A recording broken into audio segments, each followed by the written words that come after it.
إن الحمد لله نحمده ونستعينه ونستغفره ونعوذ بالله من شرور أنفسنا ومن سيئات أعمالنا من يهده الله فلا مضل له ومن يضلل فلا هادي له وأشهد أن لا إله إلا الله وأشهد أن محمدا عبده ورسوله أما بعد.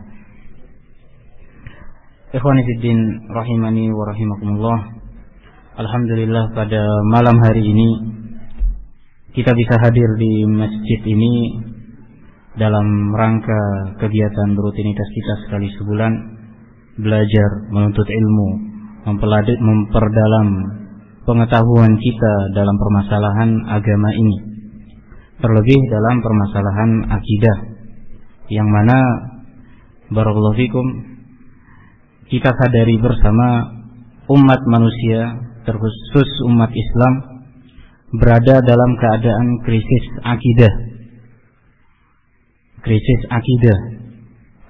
akhlak. Banyak di antara mereka yang tidak mengerti akidah, tauhid yang seharusnya diyakini dan dipahami dan diamalkan, sehingga di antara mereka banyak yang terjatuh dalam hal-hal yang barakallahu fikum menjerumuskan mereka ke dalam perbuatan-perbuatan syirik wal iyadzu billah. Maka oleh karena itu pengetahuan dalam bab akidah sangat penting bagi kita semua. Para jamaah sekalian yang dirahmati Allah Subhanahu wa taala,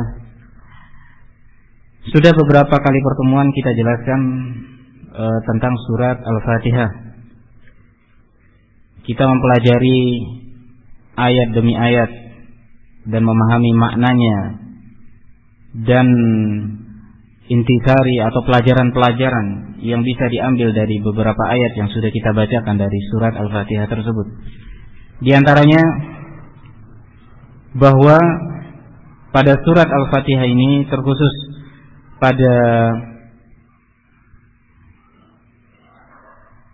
beberapa ayat atau 4 ayat di awal surat Al-Fatihah, kita mempelajari beberapa pelajaran bahwa pada ayat ini di dalam beribadah kepada Allah Subhanahu wa taala kita harus memiliki prinsip atau dasar, yaitu al-mahabbah, al-khauf war raja. Rasa cinta kepada Allah Subhanahu wa taala, kita mencintai Allah di dalam ibadah kita kepadanya. Dan di samping itu juga kita memiliki rasa takut kepada Allah Subhanahu wa taala, war raja, dan juga kita mengharapkan balasan, ridho, pahala dari Allah Subhanahu wa taala di dalam beribadah.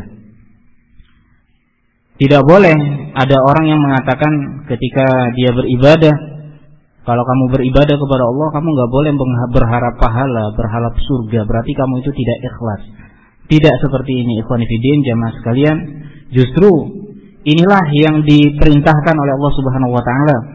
Di dalam beberapa ayat Allah Subhanahu wa taala justru memberikan motivasi berupa balasan agar mereka sungguh-sungguh di dalam beribadah kepada Allah.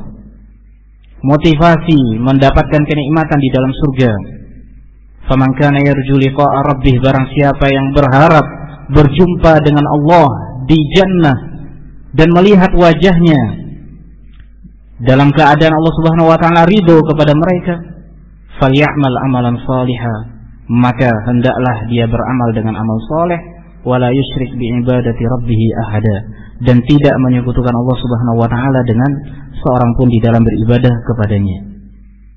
Coba lihat di sini Allah Subhanahu wa taala memberikan kepada kita motivasi dengan balasan di surga, agar kita rajin dan tekun di dalam beramal dan tidak melakukan kesyirikan sekalipun kepada selain Allah Subhanahu wa taala. Sehingga oleh karena itu keliru dan salah ketika ada orang yang mengatakan beribadah kepada Allah itu tidak boleh barakallahu fikum berharap surga dan balasan, atau tidak boleh beribadah kepada Allah Subhanahu wa taala karena takut dari an-nar.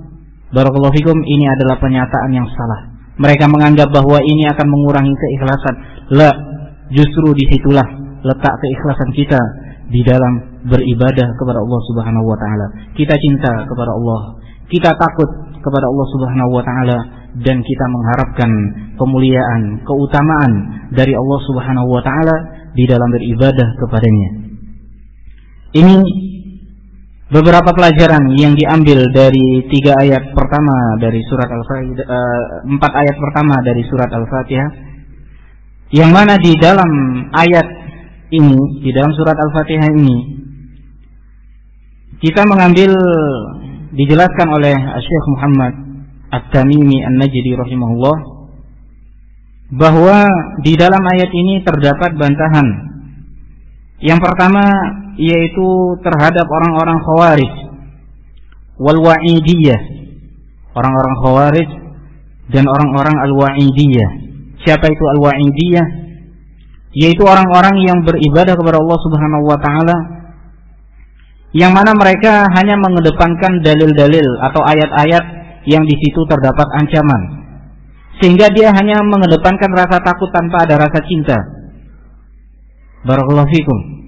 Sehingga orang-orang yang seperti ini, yang memiliki akidah dan keyakinan seperti ini, muncul sikap-sikap ekstrim dari dia, terutama tentang orang-orang Khawarij. Barakallahu fikum. Yang mana Nabi SAW menjelaskan kepada kita tentang mereka, bagaimana tekun mereka di dalam beribadah kepada Allah Subhanahu wa taala. Tahkiruna salatakum bi salatihim wa siyamakum bi siyamihim, atau kama qala sallallahu alaihi wasallam. Kalian akan merasa minder ibadah salat kalian kalau dibandingkan dengan salat mereka. Puasa kalian dibandingkan dengan puasa mereka, kalian akan merasa minder. Barakallahu fikum. Akan tetapi Nabi sallallahu alaihi wasallam mengatakan, hum yaqra'una al-Qur'an walakin la yablughu hanajirahum. Mereka, atau kama qala sallallahu alaihi wasallam, membaca Al-Qur'an, tekun di dalam membaca Al-Qur'an, akan tetapi tidak sampai pada kerongkongan mereka. Karena dasar mereka beribadah kepada Allah itu sudah salah. Dasar beribadah mereka kepada Allah, pondasi di dalam beribadah kepada Allah itu salah, sehingga ibadah yang mereka lakukan tidak bermanfaat dan tidak bernilai di sisi Allah Subhanahu wa taala. Dan dikatakan oleh Nabi sallallahu alaihi wasallam, bacaan Al-Qur'an mereka enggak sampai ke kerongkongan mereka. Wal'iyadzubillah. Awal mula munculnya Khawarij ini, bibit-bibitnya sudah ada pada zaman Nabi sallallahu alaihi wasallam. Yaitu ketika Nabi sallallahu alaihi wasallam membagikan harta rampasan perang. Kemudian datang seseorang yang disebut dengan Dzul Khuwaisirah At-Tamimi,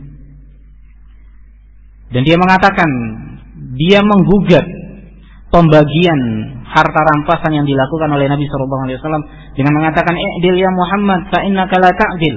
Berlaku adillah wahai Muhammad di dalam membaginya, karena sesungguhnya engkau itu tidak adil dalam pembagiannya. Dia menggugat hukum yang diterapkan oleh Nabi sallallahu alaihi wasallam, sehingga Nabi mengatakan, "Faman ya'dil illam a'dil." Kalau seandainya, siapa lagi yang bisa berbuat adil kalau seandainya saya tidak berlaku adil? Padahal beliau ini adalah makhluk kepercayaan Allah Subhanahu wa taala yang berada di bawah kolong langit. Kemudian ketika orang ini beranjak, Nabi sallallahu alaihi wasallam mengatakan tentang dia, "Sayakhruju min di'di hadzal rajul qaumun yaqra'una al-Qur'an walakin la yablughu hanajirahum." Seakan keluar dari keturunan orang ini sekelompok orang yang mana mereka membaca Al-Quran, akan tetapi tidak sampai pada kerongkongan mereka. Yakhrujuna yamrukuna minad din kama yamrukus sahmu minar ramiyah. Mereka keluar dari prinsip atau nilai-nilai agama sebagaimana anak panah meleset dari atau keluar dari sasarannya. Barakallahu fikum. Dan mereka tidak kembali lagi. Nabi mengatakan bahwa mereka telah keluar dari prinsip-prinsip agama. Wal'iyadzubillah. Dan Nabi sallallahu alaihi wasallam mengatakan tentang mereka, hum kilabun nar. Mereka adalah anjing-anjing neraka. syarru qatla tahta adimis sama. Sejelek-jelek manusia yang terbunuh di bawah kolong langit, dan orang-orang yang mereka tumpahkan darah mereka, orang-orang yang mereka bunuh adalah khairu qatla tahta adimis sama. Sebaik-baik orang yang terbunuh adalah orang-orang yang terbunuh dari tangan mereka, ulah dari orang-orang Khawarij tersebut. Lain adraktuhum laqataltuhum qatla 'adin wa samud. Andai kata saya mendapati mereka ketika muncul orang-orang seperti ini, kata Nabi sallallahu alaihi wasallam, maka saya akan perangi mereka seperti memerangi kaum 'Ad dan Samud. Kaum 'Ad dan Samud ini adalah kaum yang disiksa dan diazab oleh Allah Subhanahu wa taala. Disiksa oleh Allah Subhanahu wa taala dalam keadaan mereka tidak sadar dan tidak paham. Disiksa dengan azab seketika dan mematikan mereka semua, membinasakan mereka semua. Ini Nabi sallallahu alaihi wasallam mengumpamakan mereka seperti 'Ad dan Samud. Barakallahu fikum. Tahzir, peringatan dari Nabi sallallahu alaihi wasallam sangat keras terhadap mereka, menunjukkan bahaya yang dimunculkan oleh mereka orang-orang Khawarij itu sangat besar. Dan terbukti setelah meninggalnya Rasul sallallahu alaihi wasallam, mereka membuat konspirasi. Akibat konspirasi mereka tersebut, mereka menguasai kota Madinah, mengepung rumah Utsman bin Affan radhiyallahu anhu. Dan tidak membiarkan, pada awalnya mereka tidak membiarkan Utsman keluar dari rumahnya. Bahkan mereka tidak membiarkan Utsman mendapatkan air minum dari air sumur, yang mana sumur ini adalah dahulunya milik Utsman dan diwakafkan kepada kaum muslimin. Barakallahu fikum. Sampai pada akhirnya mereka membunuh Khalifatul Rasyid Utsman bin Affan radhiyallahu anhu. Apakah setelah itu selesai urusan mereka? Tidak. Setelah meninggalnya Utsman, mereka terus melakukan konspirasi. Barakallahu fikum.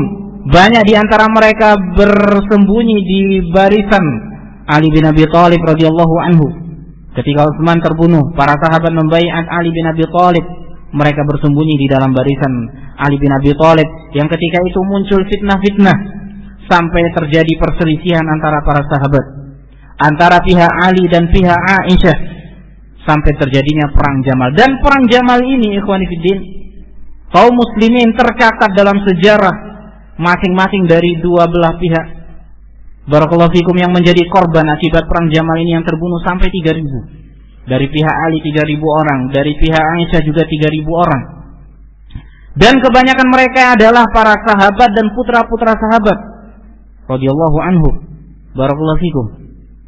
Dan sebelum terjadinya perang Jamal ini, barakallahu fikum, antara pihak Ali dan pihak Aisyah radhiyallahu anha sudah menyepakati perdamaian, islah di antara mereka.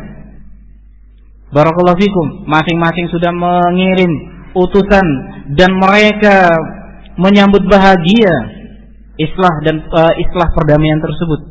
Akan tetapi orang-orang Khawarij yang bersembunyi, barakallahu fikum, di dalam barisan Ali bin Abi Thalib melakukan konspirasi. Mereka melakukan rapat darurat pada suatu malam, yang hadir di dalam rapat konspirasi tersebut Abdullah bin Saba, tokoh Yahudi, seorang Yahudi yang pura-pura masuk Islam, dan dari dialah ajaran Syiah ini bermula. Barakallahu fikum, ingin merusak agama Islam dari dalam. Ketika terjadi rapat di antara mereka, barakallahu fikum, ada yang mengusulkan, ya sudah, kita kalau seandainya terjadi perdamaian, kata mereka, maka kitalah pihak yang akan dirugikan, karena kitalah pelaku-pelaku pada pembunuhan Utsman bin Affan radhiyallahu anhu. Kita akan ditangkap dan kita akan dieksekusi, kata mereka. Ya sudah, ada yang mengusulkan, langsung kita serang aja Ali dan Aisyah. Ada yang mengatakan, kita bikin sebuah benteng, kita pergi ke suatu tempat dan kita bikin sebuah benteng dan kita bertahan di dalamnya. Kemudian semua usulan ini dimentahkan oleh Abdullah bin Saba dengan dia mengatakan, kalau seandainya kita menyerang mereka sekarang ini, pasti kita akan dikalahkan. Jumlah kita sangat sedikit. Kalau kita bersembunyi dalam sebuah benteng, suatu saat kita juga pasti akan dikalahkan. Lalu bagaimana? Dia mengusulkan sebuah usulan yang sangat keji dan sangat mungkar, yang mana efeknya meninggalnya ribuan kaum muslimin, yang mana banyak di antara mereka adalah para sahabat dan putra-putra sahabat radhiyallahu anhu. Abdullah bin Sabah mengatakan, pagi-pagi buta kita menyerang, kita sekarang ini berada di dalam barisan Ali bin Abi Thalib, kita menyerang pihak Aisyah radhiyallahu anha, sehingga pihak Aisyah merasa kaget dan akan menyerang balik, akan melakukan perlahanan dan menyerang balik. Dan seketika itu juga kita menyebarkan isu bahwa pihak Aisyah melakukan serangan. Yang mana di pihak Aisyah sendiri ketika pihak Ali melakukan, orang-orang Khawarij ini menyerang mereka, tentu mereka memiliki pemikiran bahwa pihak Ali membatalkan perjanjian damai. Akhirnya saling menyalahkan dan pertempuran tidak bisa lagi terhindarkan ketika itu. Barakallahu fikum. Sampai terbunuhnya ribuan kaum muslimin. Banyak di antara mereka adalah perawi-rawi hadis, penghafal Al-Quran, yang mana mereka adalah para sahabat dan putra-putra sahabat. Barakallahu fikum wal'iyadzubillah. Ini bahaya Khawarij. Dari awal kemunculan mereka telah melakukan sebuah kejahatan yang sangat besar, merugikan kaum muslimin. Akibat perselisihan yang terjadi ketika itu, yang diakibatkan oleh orang-orang Khawarij, banyak sekali jihad-jihad terbengkalai dan tertahan. Barakallahu fikum. Pemimpin kaum muslimin sibuk, barakallahu fikum, menata pemerintahan, akibat ulah dari orang-orang Khawarij ketika itu. Nah, barakallahu fikum. Dan kejahatan-kejahatan mereka tidak sampai di situ, dan terus menerus, dan sampai saat sekarang ini masih saja terus. Barakallahu fikum. Yang mana dikatakan oleh Nabi sallallahu alaihi wasallam, yaqtuluna ahlal iman wa yada'una ahlal awsan. Mereka membunuhi ahlul iman, orang-orang yang beriman, sementara mereka meninggalkan orang-orang kufar, orang-orang musyrikin.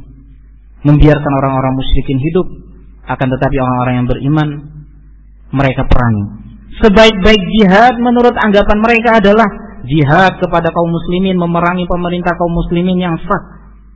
Dan terbukti pada zaman pemerintahan Ali bin Abi Thalib, mereka memerangi Ali bin Abi Thalib. Pada pemerintahan Muawiyah dan seterusnya, yang mereka perangi itu adalah pemerintah kaum muslimin yang mereka bunuh. Tidak ada sejarah bahwa mereka menyerang daerah-daerah kufar, melakukan barakallahu fikum pembelaan terhadap kaum muslimin yang diserang oleh orang-orang kufar. Justru mereka sibuk merusak dan menyerang kaum muslimin wal'iyadzubillah. Sungguh benar apa yang dikatakan Rasulullah SAW, fahuwa shadiqul masduq, yaqtuluna ahlal iman wa yada'una ahlal awsan. Sehingga oleh karena itu para ulama berbeda pendapat tentang mereka, apakah mereka itu kafir, keluar dari keislaman ataukah tidak. Wallahu ta'ala a'lam bishawab. Yang jelas bahwa kejelekan dari orang-orang Khawarij ini sangat jelas. Kejelekan mereka terus menerus kita rasakan sampai sekarang ini, dan bahaya dari mereka masih ada. Sehingga oleh karena itu kita masing-masing atau saling mengingatkan akan bahaya dari pemahaman-pemahaman Khawarij ini. Kemudian ikhwani fiddin rahimani rahimakumullah, ayat selanjutnya, ihdinas siratal mustaqim. Ihdinas siratal mustaqim, tunjukilah kami jalan yang lurus. Al-hidayah dikatakan oleh Syekh Shalih Al-Fauzan hafizahullah, hidayah itu terbagi menjadi dua. Hidayatu dalalatin wa irsyadin. Hidayah yang sifatnya dalalah dan hidayah yang sifatnya irsyad. Apa itu makna dalalah? Dalalah maksudnya adalah hidayah berupa penjelasan. Hidayatul al-hidayah wal irsyad, hidayatul dalalah wal irsyad, yaitu hidayah berupa penjelasan dan bimbingan. hidayah ini Allah berikan kepada seluruh manusia. Allah Subhanahu wa ta'ala menjelaskan kepada mereka al-haq dan menerangkan kepada mereka al-batil. Allah Subhanahu wa ta'ala menunjuki mereka di dalam banyak firman-Nya dan juga melalui lisan Rasul-Nya sallallahu alaihi wasallam. Allah menjelaskan. Sehingga oleh karena itu Allah menyebutkan tentang kaum Samud. Wa amma Samuda fahadainahum fastahabbul 'ama 'alal huda. Adapun kaum Samud, maka kami memberikan hidayah kepada mereka, memberikan petunjuk. Hidayah di sini maksudnya apa? Barakallahu fikum. Hidayah yaitu ad-dalalah wal irsyad. Allah menjelaskan kepada mereka jalan yang lurus.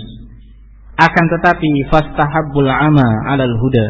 Mereka lebih mencintai, lebih menyukai kebatilan, kesesatan daripada petunjuk yang Allah berikan kepada mereka. Sehingga oleh karena itu hidayah ad-dalalah wal irsyad Allah berikan kepada seluruh umat manusia. Adapun hidayah yang kedua, hidayah taufik wa qubulil haq, hidayah taufik berada di atas jalan yang benar, ditakdirkan berada di atas jalan yang benar dan menerima al-haq. Hidayah ini hanya khusus kepada hamba-hambanya yang beriman, yang menerima al-haq yang telah Allah terangkan, baik di dalam kitabullah ataupun melalui lisan Rasul sallallahu alaihi wasallam.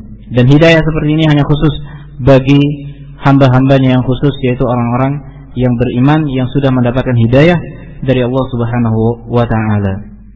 Barakallahu fikum. Maka kita di dalam ayat ini meminta kepada Allah dua jenis hidayah ini. Kita meminta kepada Allah supaya diterangkan kepada kita mana itu al-haq, jalan yang lurus. Dan kita juga meminta kepada Allah Subhanahu wa ta'ala supaya diberikan taufik berada di jalan yang lurus, berada di jalan yang lurus. Sehingga oleh karena itu di dalam ayat sebelumnya, iyyaka na'budu wa iyyaka nasta'in, hanya kepadamulah kami beribadah dan hanya kepadamulah kami meminta pertolongan. Maksudnya di dalam ibadah-ibadah yang kita lakukan, kita butuh kepada Allah Subhanahu wa ta'ala di dalam mengamalkannya. Kita butuh kepada Allah, kita memohon kepada Allah supaya dikuatkan hati untuk mengamalkan ibadah tersebut, dan juga kita memohon kepada Allah Subhanahu wa ta'ala bimbingan supaya kita bisa melakukan ibadah tersebut dengan tata cara yang benar sesuai dengan bimbingan Nabi sallallahu alaihi wasallam. Siratal ladzina an'amta 'alaihim ghairil maghdubi 'alaihim waladdallin. Jalan yang lurus. Jalan yang lurus ini jalan siapakah yang dimaksud? Maka di dalam ayat ini dijelaskan siratal ladzina an'amta 'alaihim, jalannya orang-orang yang engkau memberikan nikmat kepada mereka. Bukan jalannya orang-orang yang engkau murkai, dan bukan pula jalan dari orang-orang yang sesat. Ayat ini ikhwani fiddin menjelaskan kepada kita tentang tiga keadaan umat manusia. Tiga keadaan umat manusia. Yang pertama adalah mun'amun alaihim, orang-orang yang mendapatkan nikmat. Siapakah orang-orang yang mendapatkan nikmat? Maka dijelaskan di dalam surat An-Nisa, mereka adalah ma'alladzina an'amta alaihim minan nabiyyin was-siddiqin wasyuhada'i was-shalihin, bersama dengan orang-orang yang engkau berikan nikmat kepada mereka dari kalangan nabi dan as-siddiqin, para syuhada, dan orang-orang saleh. Kita meminta kepada Allah Subhanahu wa ta'ala supaya berada di jalan yang sama dengan mereka, supaya Allah memberikan hidayah kepada kita jalan yang sama dengan mereka. An-nabiyyin, asy-syuhada, as-siddiqin, was-shalihin. Mereka lah orang-orang yang mendapatkan nikmat kepada Allah Subhanahu wa ta'ala. Nikmat seperti apa? Barakallahu fikum. Naam, yaitu nikmat ilmu dan amal nikmat ilmu dan amal. Nikmat apa yang Allah berikan kepada barakallahu fikum al-nabiyyin, asy-syuhada, was-shalihin, was-siddiqin. Nikmat apa yang Allah berikan kepada mereka? Ketahuilah nikmat yang dimaksud di sini adalah nikmat ilmu dan amal. Tahu dari mana? Ayat selanjutnya. Barakallahu fikum. Yang mana di dalam doa tersebut Allah mengajarkan kita dalam doa tersebut bukan jalannya al-maghdub, orang yang engkau murkai, dan bukan jalannya orang-orang yang sesat. Siapa itu orang yang Allah murkai? Dijelaskan oleh Ibnu Taimiyah, yaitu al-Yahud. Al-Yahud. Barakallahu fikum. Al-Yahud adalah orang-orang yang berilmu akan tetapi tidak mengamalkan ilmunya. Ilmu yang amalan yang sangat besar yang mereka tinggalkan dari ilmu yang mereka ketahui dan mereka pelajari adalah mengamalkan untuk beriman kepada Nabi Muhammad SAW. Mereka berilmu bahwa Nabi Muhammad adalah Nabi yang sesungguhnya, yang telah Allah sebutkan di dalam kitab-kitab samawi sebelumnya, baik itu Taurat, Zabur, dan Injil. Allah sebutkan tentang Nabi Muhammad SAW. Bahkan tentang para sahabat Nabi juga disebutkan di dalam kitab-kitab tersebut. Barakallahu fikum. Sehingga mereka meninggalkan ilmu, meninggalkan amal dari ilmu yang sudah mereka ketahui. Adapun ad-dhalin, yaitu orang-orang Nasara, barakallahu fikum, adalah orang-orang yang banyak beramal akan tetapi tidak ada ilmu pada amalan mereka sehingga mereka sesat. Sehingga oleh karena itu nikmat yang dimaksud di dalam ayat ini adalah nikmat ilmu dan amal yang telah Allah berikan kepada an-nabiyyin, as-siddiqin, asy-syuhada, as-shalihin. Wallahu taala a'lam bis-shawab. Ila huna sallallahu alaihi Muhammad wa ala alihi wa sahbihi wa sallam. Walhamdulillahirabbil alamin.